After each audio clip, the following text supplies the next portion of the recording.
There is something to be said about the rise in the practice of minimalist storytelling in video games. It certainly feels like many developers aim to create a sense of wonder and intrigue that will draw the audience into being invested in the story's unfolding events without resorting to exposition at every turn. When paired with the right tone, atmosphere, and gameplay, this can be an extremely effective tool. Keeper, the latest game from the acclaimed developers at Double Fine, attempts to adopt this minimalist style by creating one of the most beautiful game worlds I've seen in quite a while. However, it fails to find an emotional core that makes you care about what is happening inside it, despite its beauty. A significant part of this is due to its extremely short runtime, with the game taking less than 5 hours to complete. The dull gameplay and puzzle design that fill most of that time don't help either, only improving in the final hour and a half when the story finally kicks into gear. In the end, it's hard to see Keeper as anything more than a gorgeous tech demo rather than a fully realized game.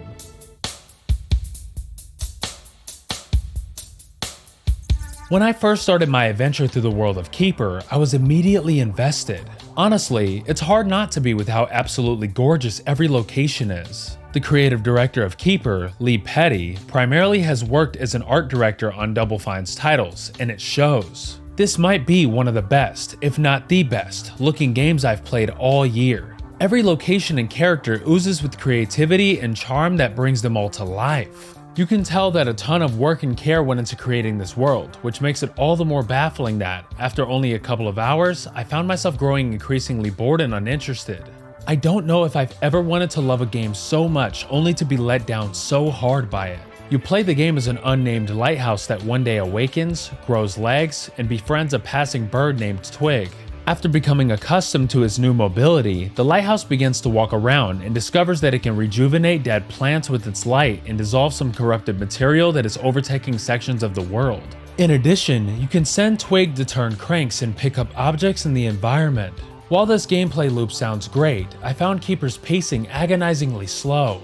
You'll spend nearly half the game's runtime slowly wandering as the lighthouse shines its light on objects and works with Twig to turn cranks. The puzzle design is so simple and repetitive that I found myself just begging for the game to throw some sort of curveball at me. Thankfully, the game tries to mix things up in the latter half, but despite the promise of a major shift in gameplay, it largely reuses the same mechanics in a different context. Keeper just didn't do enough to compel me to actually become invested in the game after the initial impressions of its beauty fade. The storytelling suffers from being too ambitious, providing barely any information to grasp the narrative or form any emotional connection to it. The game attempts to build a relationship between Twig and the lighthouse, but its short runtime makes that bond feel forced, leaving little room for their friendship to really feel convincing.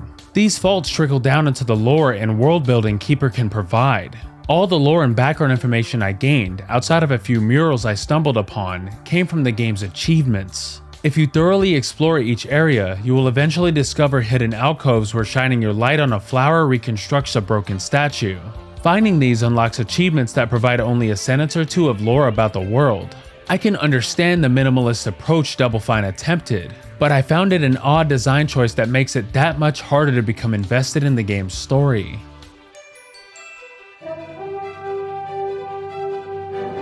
Despite these gripes, the game does pick up in the last hour, however. Without getting into spoilers, the final stretch of Keeper completely changes up its gameplay in a way that feels fresh and genuinely fun to play. It was disappointing to see how brief this section was in comparison to the rest of the game, as it was the first time I found the gameplay to truly feel engaging. This leads to my main criticism of the game.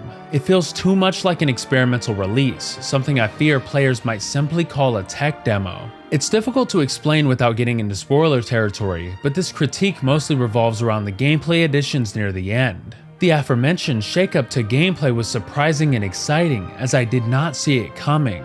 Double Fine completely flips the formula on its head, or so it seemed. Despite offering a vastly different experience, the gameplay loop was ultimately the same, and I found that quite disappointing. Continuously, the game introduces unique ideas, but it fails to capitalize on them or pull the player in when it matters. As a result, Keeper comes across as a distinctive yet unrefined project, with many pieces resembling early concepts born from Double Fine's brainstorming sessions. This design philosophy with Keeper is what makes it feel like an experiment rather than a full experience. It feels as though Double Fine had a couple of ideas for a few games and decided to experiment with them.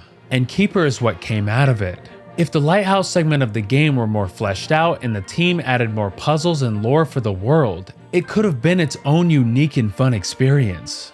Similarly, if the boat section were just a part of a bigger gameplay cycle where you sailed the world and explored islands, it would be far more engaging than including the repetitive light shining mechanic as a way to link the areas. At the very least, this base gives me some hope that Double Fine will take the good parts of Keeper and find a way to implement them in a more interesting and fully realized game.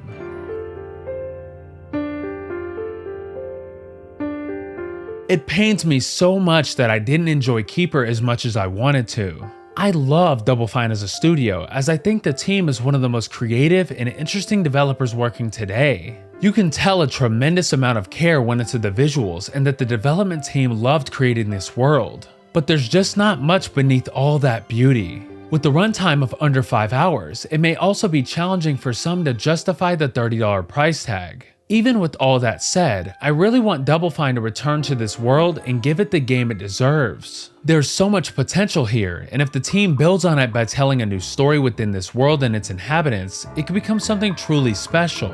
I would love to see a full-scale RPG in this setting, even though I know that is a pipe dream. In the end, Keeper is an imaginative and beautiful bore of a game. I won't say it's bad, but the team misses its mark with Keeper. I find it to be a project that should have either been expanded on or reworked into something that takes advantage of its beautiful world and the creative minds behind it. Final Weapon is giving Keeper a 3 out of 5 stars.